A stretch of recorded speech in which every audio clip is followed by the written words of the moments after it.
धन का सदुपयोग क्या है? धर्म। धन का सदुपयोग धर्म है। धन से क्या कमाना चाहिए? धर्म कमाना चाहिए। हम धन से चाहते हैं सुख, शॉर्टकट, है ना? आपने एक श्लोक पढ़ा होगा, 6, 7, 8 में वो चलता था, विद्या ददाति विनयम विनयाद्यादि पात्रताम पात्रत्वात् धनमाप्नोति धनात् धर्म ततो सुखम। विद्या पढ़ेंगे तो क्या होगी? पात्रता, योग्यता मिलेगी धन कमाने की।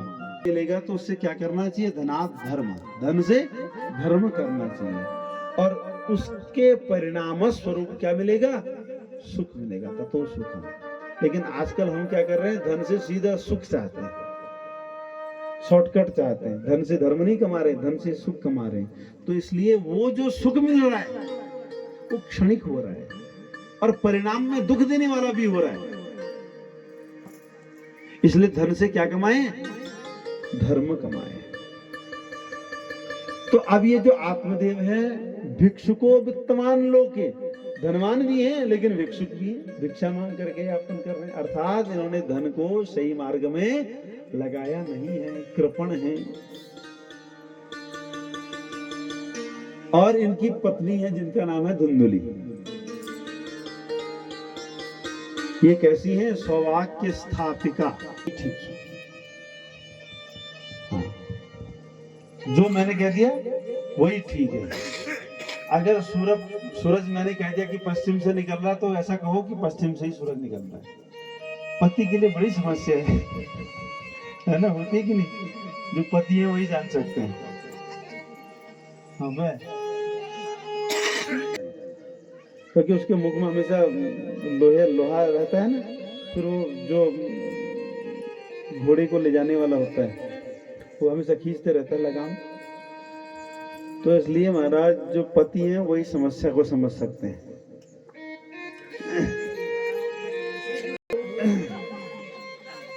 अब पत्नी ने कह दिया भाई ऐसा होना है तो वैसे ही होना है, ठीक है।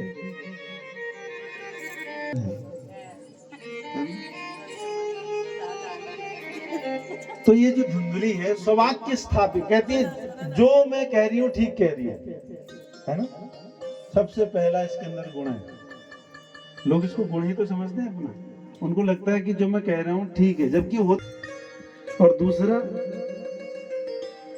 लोक वार्तारता, गपशप में फर्स्ट, खर में घाट डाल वाल मोड़ डाल, उसी के बहुत भर है, बहुत ज्यादा बिल्कुल टाइम नहीं।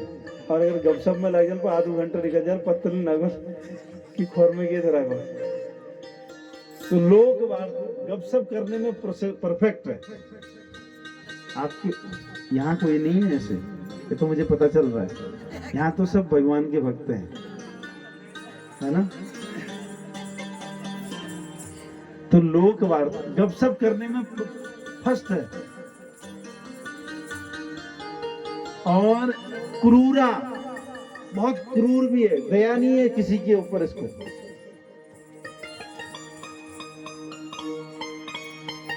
और बहुत ही कृपण है। और एक गुण बता रहे हैं कि कलह प्रिया, इसको क्या अच्छा लगता है? लड़ाई करना। आज लड़ाई नहीं हुई तो आज खाना, पेट में दर्द हो रहा है क्योंकि लड़ाई नहीं हुई है।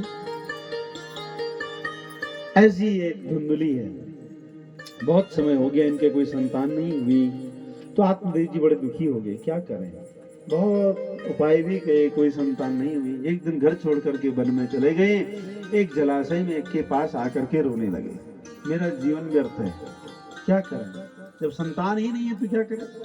दुखी हुए तो उसी समय एक सन्यासी आ गए। अब इन सन्यासी ने देखा कि ब्राह्मण रो रहा है, हो सकता है भगवान की याद में रो रहा है। सन्यासी इनके पास गए, बोले महाराज क्या बात है? इन्होंने सारी बात बता दी, ऐसी ऐसी बात है महाराज, संतान नहीं है इसलिए रो रहे हैं। बोले संतान के लिए मत रो, संतान के लिए रो रहे हो तो संतान तुमको फिर रुलाएगी। ये संतान जो है दुख देने वाली ही है। एक राजा सगर थे, इनके 60,000 संतान होगी, लेकिन वो 60,000 भी सुख देने वाली नहीं हुई, दुख देने वाली हो गई। आपने कथा सुनी होगी। और एक राजा थे अंग, जिनके एक ही संतान थी वीन। बोले वो एक पुत्र भी दुख देने वाला हुआ और वो 60,000 पुत्र भी दुख देने वाले हुए। इसलिए संसार में सुख नहीं है, पुत्र में सुख नहीं है, वैराग्य में सुख है, भगवान के भजन में सुख है। समझाया, लेकिन इनको समझ में नहीं आया। बोले महाराज आपको क्या पता, जब छोटे छोटे बच्चे, तुमको क्या पता, तुम देखो तो सही, मेरा कल्याण आपके ही हाथ से संभव है, आप कुछ करो। अब मैंने देख लिया, आपके ललाट को, माथे को मैंने देखा है कि 7 जन्म तक आपकी संतान नहीं है। ले, अब तो और भी दुख, अभी तक तो इसी जन्म की समस्या थी, अब तो आपने और भी 7 जन्मों की समस्या और बढ़ा दी, दुख दे दिया। अब क्या करें, रोने लगे। बोले अब तो मैं यहीं पर प्राण त्याग कर देता हूं। बहुत समझाया सन्यासी ने, नहीं समझे। फिर एक फल दे दिया, बोले जाओ इस फल को अपनी पत्नी को देना और पतिव्रत में रहें, एक टाइम भोजन करें, सत्य बोले और नियम पूर्वक रहें, तो इनके यहाँ, आपके यहाँ श्रेष्ठ पुत्र का जन्म होगा। बहुत प्रसन्न हुए, घर आए, धुंधुली से कहा कि एक ये फल लाया हूं, इसको, इसके पाने से पुत्र की प्राप्ति होगी। अब तो धुंधुली को कष्ट हो गया, क्या करें, फल खाएं कि नहीं खाएं। आत्मदेव जी ने कहा खा लो। बोले नहीं अभी नहीं, बाद में खाएंगे, अभी पहले नहा लेते हैं, बहुत सोचेंगे विचारेंगे, ये तो बहुत पवित्र फल है ना, बाद में खाएंगे। टाल दिया। क्या करें। एक सहेली आई, सहेली से कहने लगी कि हे अरे सखी, अब आप बताओ क्या करें, इस संसार में सुखी 2 ही औरतें हैं। कौन? बोले या तो विधवा और या तो बंध्या, क्योंकि उनकी संतान नहीं, वही सुखी है। बोले कैसे? तो बोले फल भक्षेण गर्भस्याद गर्भेणोदर वृद्धितम ततो शक्तिर गृह कार्यम कथम भवे। बोले अगर मैंने फल खा लिया ना, फिर मैं गर्भवती हो जाऊंगी, गर्भवती हो जाऊंगी तो उदर वृद्धि होगी, इससे क्या होगा, मैं कमजोर पड़ जाऊंगी, फिर मेरे घर का काम कौन करेगा। अच्छा चलो घर का काम भी जैसे तैसे कर भी ले, और कभी तूफान आ गया, कभी भूकंप आ गया, सब लोग तो भाग जाएंगे और मैं तो वैसे कमजोर हो जाऊंगी, मैं भाग भी नहीं पाऊंगी, मेरी तो मृत्यु हो जाएगी।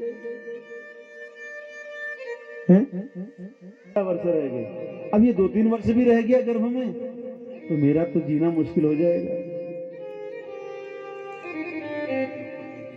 अच्छा, और मैंने सुना है कि अगर गर्भ टेढ़ा हो जाए बालक गर्भ में, तो बड़ा कष्ट होता है, बहुत दुख होता है। प्रसूतो उदाहरणम दुखम, बच्चे को